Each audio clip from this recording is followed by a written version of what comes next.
नमस्कार, ईटीवी भारत में आपका स्वागत है। मैं हूं राकेश त्रिपाठी। देश भर में हर घर तिरंगा नाम से मुहिम जारी है सरकार की ओर से। लेकिन जब तिरंगे की बात होती है तो एक व्यक्ति का नाम अगर नहीं आए तो ये मुहिम अधूरी लगती है। ये हैं नवीन जिंदल जी, जो आज हमारे ख़ास मेहमान हैं। नवीन जी, आपका स्वागत है। नवीन जी, हम सब जानते हैं कि बरसों पहले आपने झंडे के लिए बहुत लंबा संघर्ष किया। कैसे ये झंडे के लिए कोई सोचता ही नहीं था उस समय, तो कैसे आपके मन में क्या ख्याल है? देखिए, 1990 में, आज से 32 साल पहले, मैं अमेरिका गया था पढ़ने के लिए।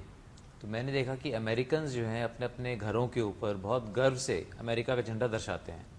तो मुझे हुआ कि क्यों ना मैं भी अमेरिका का झंडा दर्शाऊँ वहाँ पर। मैं 20 साल का था उस समय, और 20 साल का उसमें था मैं। और जब मैंने चाहा कि मैं झंडा दर्शाऊं भारत का, मुझे भारत का झंडा मिलता कहाँ से? तो मैंने अपने दोस्तों से कहा कि झंडा कहाँ से मिलेगा मुझे। तो फिर 3-4 दिन के बाद मेरा एक अमेरिकन दोस्त, उसने मुझे एक पैकेट दिया। मैंने कहा क्या है? बोला खोलो। तो मैंने खोला तो देखा कि इसमें एक बहुत बड़ा इंडिया का झंडा था। तो मुझे वो देख करके, पा करके मुझे इतनी खुशी हुई कि जो कि मैंने कभी भारत में कभी भी मैंने उसका कभी एहसास नहीं किया था। और जब झंडे को जब मैंने उसको अपने दफ्तर में मैंने लगाया, मैं अपनी university of Texas at Dallas में स्टूडेंट गवर्नमेंट का मैं प्रेसिडेंट था। तो मैंने कहा कि इसको मैं अपने दफ्तर में लगाता हूँ। और जब मैंने उसे अपने दफ्तर पे लगाया तो मुझे बहुत खुशी हुई। मुझे बहुत हमेशा झंडे से मुझे प्रेरणा मिली, और जब भी कोई मेरे दफ्तर में आता मैं उनको बहुत गर्व से झंडे के बारे में कहता। तो ये सब चला। और जब मैं 92 में, आज से 30 साल पहले, मैं वापस आ गया पढ़ के वहाँ से अपनी MBA करके, तो फिर रायगढ़ उस समय मध्य प्रदेश का हिस्सा था। वहाँ पर 26 जनवरी 93 को झंडा फहराया, और अगले दिन झंडा उतार दिया। तो मैं जब गुजर रहा था वहाँ से, मैंने कहा झंडा इतना खूबसूरत लग रहा था, और अब सिर्फ जो है सिर्फ डंडा है, सिर्फ पोल है, और झंडा गायब है। तो मैंने कहा झंडा क्यों उतार दिया? बोले जी सिर्फ 15 अगस्त और 26 जनवरी को ही लगा सकते हैं, हर रोज़ हम झंडे को नहीं दर्शा सकते। तो मैं भी उस समय, मैं 22 साल का था, तो मैं कुछ कदम चला। मुझे लगा कि अब क्या करूं मैं। अमेरिका में तो मैं अपने देश के झंडे को हर रोज़ मैं दर्शाता था, और अपने ही देश के अंदर सम्मानपूर्ण ढंग से मैं सिर्फ 2 ही दिन लगा सकता हूं। तो फिर मैंने कहा कि नहीं, हम इस झंडे को हर रोज़ हम लगाएंगे पूरे सम्मान से। सूर्योदय पे हम इसको लगाएंगे, और सूर्यास्त पर इसको हम उतारेंगे, और हर रोज़ इसको सम्मानपूर्ण ढंग से इसको फहराएंगे। और क्यों फहराना चाहते थे? ताकि जितने भी लोग कंपनी में काम करते हैं, जितने भी वहाँ पर 15-20 हज़ार लोग काम करते हैं, सबके मन में एक भावना है कि हम सिर्फ कंपनी के लिए नहीं, हम अपनी कंट्री के लिए काम करते हैं, हम अपने देश के लिए हम समर्पित हैं। तो इस भावना से प्रेरित होकर के मैंने किया। और फिर जो है सरकारी अफसरों ने आके मुझे रोका। सरकारी अफसरों ने आके मुझे रोका तो मुझे बहुत दुख हुआ इस बात का, लेकिन मैं भी पूरी तरह से इसके प्रति प्रतिबद्ध था कि ये होना चाहिए। तो फिर मैंने इसका अध्ययन किया। जब अध्ययन किया तो ये पाया कि सिर्फ झंडा संहिता, यानी कि फ्लैग कोड ऑफ इंडिया, वो रोकता था कि कौन लगा सकता है, कौन नहीं लगा सकता है, कब लगाना है, कब नहीं लगाना है। और सिर्फ सरकार के अंदर ऊंचे ओहदों के ऊपर जो लोग हैं, चाहे राष्ट्रपति हैं, प्रधानमंत्री हैं, गवर्नर्स हैं, मंत्री हैं, वो सिर्फ अपनी सरकारी आवास के ऊपर या सरकारी बिल्डिंगें ही केवल हर रोज़ इसको दर्शा सकती थी। तो मैंने सोचा कि ये कोई सरकारी झंडा तो नहीं है, ये तो राष्ट्रीय ध्वज है, ये सब देश के नागरिकों का झंडा है। तो फिर जो है मैंने इसके ऊपर एक लंबी कानूनी लड़ाई लड़ी, जिसमें करीब 10 साल लगे। और पहले दिल्ली हाई कोर्ट में मैं जीता, और उसके बाद सुप्रीम कोर्ट के अंदर ये 7-8 साल सुप्रीम कोर्ट में चला।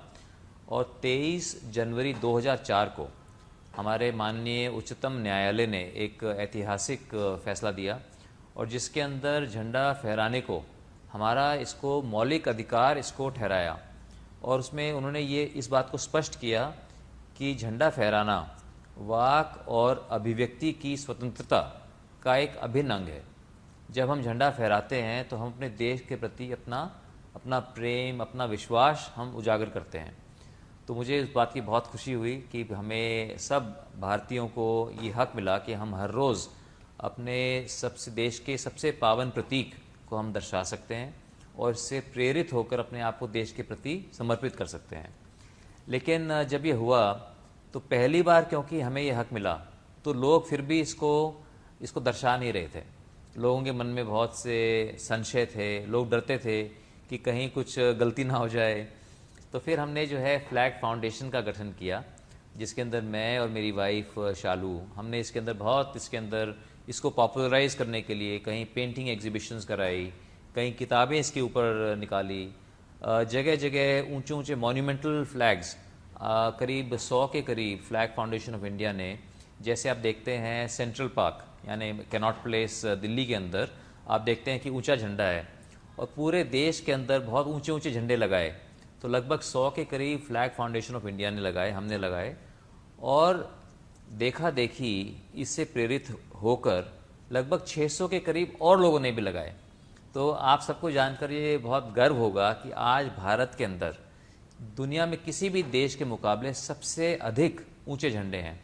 तो ये यही दर्शाता है कि लोगों को राष्ट्रीय ध्वज से बहुत प्रेम है, और जब हम कोई व्यक्ति राष्ट्रीय ध्वज फहराता है तो वो अपने मज़हब से ऊपर उठकर, अपने राजनीतिक दल से ऊपर उठकर, अपनी जाति से ऊपर उठकर, वो केवल यही दर्शाता है कि वो एक सच्चा भारतीय है, उसे अपने देश से प्यार है।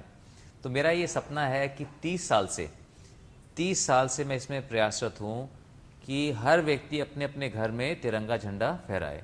और मैं जहाँ भी जाता हूँ, जहाँ भी मुझे बोलने का मौका मिलता है, मैं हमेशा इस बात को मैं रखता हूँ कि हर व्यक्ति को राष्ट्रीय ध्वज दर्शाना चाहिए, इससे प्रेरित होकर अपने आप को देश के प्रति समर्पित करना चाहिए।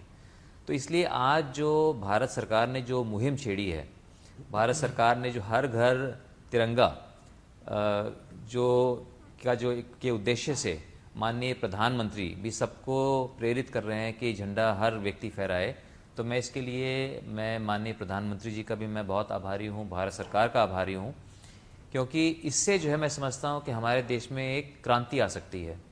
क्योंकि अभी तक मैं देखता जितने भी नेता हैं, वो हर नेता किसी भी राजनीतिक दल का हो, वो अपने झंडे को लोगों को फहराने के लिए बोलते थे कि आप कांग्रेस का झंडा फहराएं, आप बीजेपी का झंडा फहराएं। लेकिन पहली बार है कि कोई हमारे राष्ट्रीय नेता जो है वो बोल रहे हैं कि आप भारत का झंडा हर रोज भारत का झंडा फहराएं। लेकिन एक बात है नवीन जी कि ये आपको नुकसान तो नहीं हो जाएगा इससे, क्योंकि आपकी पार्टी तो इसके खिलाफ है, हर घर तिरंगा के, वो कहते हैं कि ये तो राजनीतिक इस्तेमाल हो रहा है। नहीं, मैं इसके पूरी तरह से पक्ष में हूँ, क्योंकि हर देश के नेता को ये चाहिए कि वो लोगों को प्रोत्साहित करे कि वो पहले देश का झंडा फहराएं।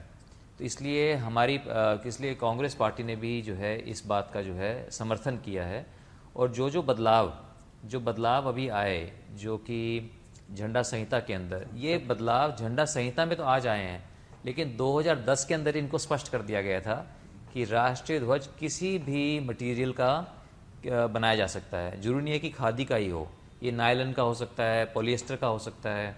क्योंकि जब आप ऊंचे ऊंचे झंडे लगाते हैं, बड़े बड़े झंडे लगाते हैं, जैसे हमने झंडे लगाए हैं 60 फुट बाय 90 फुट तक के झंडे लगाए हैं। 60 फुट बाय 90 फुट जो है 5400 क्यूबिक फीट हो जाता है। इतना बड़ा झंडा अगर आप खादी का लगाएंगे तो उसका वज़न उसका बहुत ज़्यादा हो जाएगा, वो हवा के अंदर लहराएगा नहीं। तो इसलिए नायलन जो है जब गीला भी होता है तो बहुत जल्दी सूखता है, नायलन है, पॉलिएस्टर है, तो इसलिए पैराशूट मटेरियल जो है हम इस्तेमाल करते हैं। तो इसलिए झंडा किसी भी फैब्रिक का बन सकता है। 2010 में इसकी स्पष्टीकरण कर दी गई थी, और दिन रात ये भी जो है जो झंडा संहिता में अभी से आ गया, इसके ऊपर भी स्पष्ट था कि झंडे को जहाँ तक हो सके हमें इसको सूर्योदय से सूर्यास्त तक इसको हमें फहराना चाहिए। लेकिन अगर कोई व्यक्ति इसको रात को नहीं उतारता, रात को, तो ना तो इसमें कोई कानूनी उल्लंघन है और ना ही झंडे का कोई इसके अंदर अपमान है। ये बात भी स्पष्ट थी। लेकिन मैं आभारी हूँ भारत सरकार का कि जो जुलाई के अंदर जो उन्होंने इसको झंडा संहिता में डाल करके इसको बिल्कुल स्पष्ट कर दिया, इससे लोगों को और ज़्यादा आसानी होगी, लोगों को और ज़्यादा साहस होगा कि वो झंडे को हर रोज़ इसको दर्शा सकते हैं और किसी तरह की समस्या उनको नहीं होगी। इसे कुछ लोग कहते हैं कि ये राजनीतिक मुहिम है, ये इस्तेमाल कर रहे हैं फ्लैग का, देखिए पर क्या कहेंगे? देखिए, राजनीति तो अगर वहाँ पर है जहाँ पर हम बोलें कि आप हमारी राजनीतिक दल का आप झंडा फहराओ, अगर मैं लोगों को कहूँ कि आप मेरे राजनीतिक दल के झंडे को आप दर्शाएं, आप फहराएं, तो उसमें राजनीति की बात है। अगर मैं बोलता हूँ कि आप देश के झंडे को फहराएं, इसमें तो देश की बात है। इसमें तो हम जो है सब राजनीति से, दलगत राजनीति से ऊपर उठकर हम ये कह रहे हैं लोगों को कि भाई देश के प्रति अपना आप प्रेम दर्शाएं। और झंडा फहराना, झंडा दर्शाना, ये केवल एक प्रतीकात्मक कदम है। मैं इस बात पे पूरी तरह स्पष्ट हूँ कि सिर्फ झंडा दर्शाने से ना तो कोई राष्ट्रभक्त हो जाता, तो सिर्फ ये एक प्रतीकात्मक कदम है, लेकिन ये एक महत्वपूर्ण प्रतीकात्मक कदम है। ये एक छोटा एक देश के प्रति अपना जो है एक सम्मान दिखाना। और जब हम झंडा दर्शाएंगे, जब हम झंडा फहराएंगे, तो अपने आप झंडा हमेशा हमें प्रेरित करेगा अपने देश के प्रति, अपने कर्तव्यों के प्रति, कि हम जो है अपना खुद का काम ईमानदारी से करें। मैं ये मानता हूँ कि राष्ट्रीय ध्वज दर्शा के अगर हर व्यक्ति, मैं अपना काम ईमानदारी से करूँ, आप अपना काम ईमानदारी से करें, देश के हितों को आगे रख के करें, तो दुनिया की कोई ताकत हमें मजबूत होने से, हमारे देश के 140 करोड़ लोगों को खुशहाल होने से, संपन्न होने से नहीं रोक सकती। आपको मैं उन संघर्षों का आपके साथ मतलब सहभागी रहा हूँ, मैंने कुछ पल देखे हैं उसके। आपको सुप्रीम कोर्ट में भी देखा मैंने, हाई कोर्ट में भी देखा है। इतनी लड़ाई लड़ने के लिए भी बड़ी ताकत होनी चाहिए। अपना कारोबार छोड़कर आ रहे हैं आप, रोज कोर्ट में खड़े हो रहे हैं, देख रहे हैं, वकीलों से बात कर रहे हैं, ये कैसे आता है? राकेश जी, मैं समझता हूँ कि हम सभी भारतीयों के अंदर जो देश प्रेम की भावना है वो सबके अंदर कूट कूट के भरी है। और क्योंकि मैंने देखा था, जब मैं 20 साल का था, मैंने देखा था कि अमेरिका के अंदर लोग कितने गर्व के साथ अपने झंडे को फहराते हैं। और जब मुझे मौका मिला भारत का झंडा दर्शाने का अमेरिका के अंदर, मैं जानता हूँ कि मुझे उससे कितनी प्रेरणा मिली थी। तो मेरे विचार बिल्कुल स्पष्ट थे कि ये आज़ादी हम सबको मिलनी चाहिए। हमारा देश भारत एक गणतंत्र है, हमें आज़ादी मिली 1947 में, 1950 में हमने अपना संविधान अपना लागू किया। हम एक गणतंत्र हैं जिसके अंदर देश जो है लोगों का है, तो इसलिए हमारा राष्ट्रीय ध्वज लोगों का झंडा है, ये केवल कोई सरकारी ध्वज नहीं है।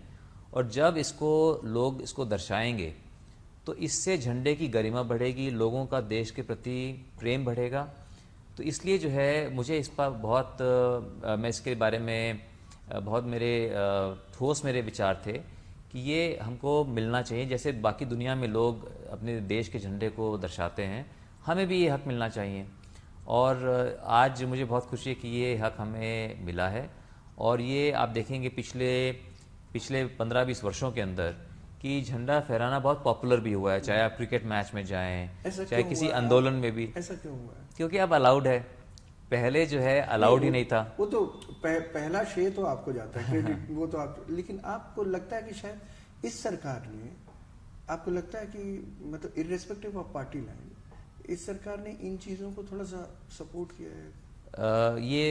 किया है। जैसे मैंने अभी कहा कि भारत सरकार ने जो ये अभियान चलाया है, हर घर तिरंगा, तो मैं बल्कि कहूँगा कि हर घर तिरंगा और हर दिन तिरंगा, इसको सिर्फ 13 से 15 अगस्त ही नहीं, बल्कि इसको आप हर रोज़ इसको आप दर्शाएं। हर रोज़ अपने राष्ट्रीय ध्वज से हम प्रेरणा लें और अपने आप को देश के प्रति समर्पित करें। तो इसमें जो है बहुत अच्छी बात है कि आज हम सब जो है, और इतने लोगों के, इतने मेरे दोस्तों के, इतने जानने वालों के, सबकी रिक्वेस्ट आ रही है कि उनको घर के लिए झंडा चाहिए, घर के अंदर झंडा लगाना चाहिए। तो आप कहते हैं कि 3 दिन काफ़ी नहीं है? 3 दिन काफ़ी नहीं है, मैं कहता हूँ कि हर रोज़ लगाएं। लेकिन मैं ये जानता हूँ कि जब लोग 3 दिन लगाएंगे तो बाकी दिन झंडा लगाने के लिए मुझे उनको बोलने की आवश्यकता नहीं होगी, वो अपने आप ही झंडा लगाएंगे। क्योंकि झंडा लगाने से जो खुशी का एहसास उनको होगा, जो प्रेरणा उनको मिलेगी, तो झंडे के बिना जो है उनको सूना सूना लगेगा। अब जैसे अगर मैं अपनी कलाई के ऊपर, अगर मैं जैसे मैं पहनता हूँ, अगर मैं ना पहनूं तो मुझे अजीब सा लगता है। अगर मैं अपने कपड़ों के ऊपर, अगर मैं जैसे मैंने ये लेपल पिन मैंने पहना है, अगर मैं ना पहनूं तो मुझे खुद को अजीब सा लगता है। आप इसे रोज पहनते हैं? मैं रोज़ पहनता हूँ, मैं रोज़ पहनता हूँ। आप देखोगे कि अमेरिका के राष्ट्रपति भी रोज़ पहनते हैं। सबको मालूम है कि वो अमेरिकन प्रेसिडेंट है। ये केवल एक प्रतीकात्मक कदम है कि जब मैं किसी से मिलूं, जब कोई मुझसे मिले तो उसको लगे कि भाई ये भी ये और मैं एक ही हैं, क्योंकि हम इंडियन हैं, हम भारतीय हैं, और ये उसका एक प्रतीक है। तो ये केवल प्रतीकात्मक कदम है, केवल झंडा दर्शाने से कोई देशभक्त नहीं हो जाता, लेकिन ये छोटा एक प्रतीकात्मक कदम है और महत्वपूर्ण कदम है। बहुत बहुत शुक्रिया Thank you. नवीन जी, आपने वक्त दिया। Thank you so much.